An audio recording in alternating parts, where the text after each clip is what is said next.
The World Health Organization, WHO, is talking about a stress pandemic.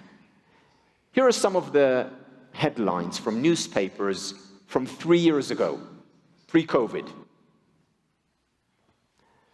Workplace stress is hurting organizations. Stress is spoken about by more and more doctors as the silent killer.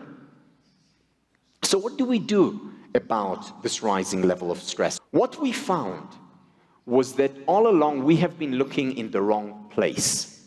That actually, stress is not the problem. That actually stress potentially is good for us. The problem is not the stress. The problem rather is the lack of recovery. Whether it's in the gym, physiologically, or in life, psychologically. You see, what healthy, happy, and successful people do is they experience stress just like everyone else does. With one big difference, they also energize their lives with multi-levels of recovery.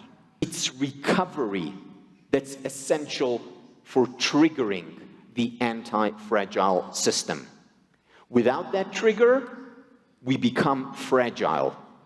That's what's called burnout. That's what we call breakdown. Let's begin with micro-level recovery. That's about, for example, every 2 hours or so, taking a 15-minute break. Then we have mid-level recovery. This, for example, is about getting a good night's sleep consistently. Now, if you go to bed and you don't fall asleep, don't worry about it. You don't need more stress on top of the stress. Just lie down, read a book, not smartphone. Smartphone drives sleep away. And then just rest. That's also a form of recovery. Another form of mid-level recovery is taking a day off. People who take a day off are not just healthier and happier, they also perform better overall. So they do more in less.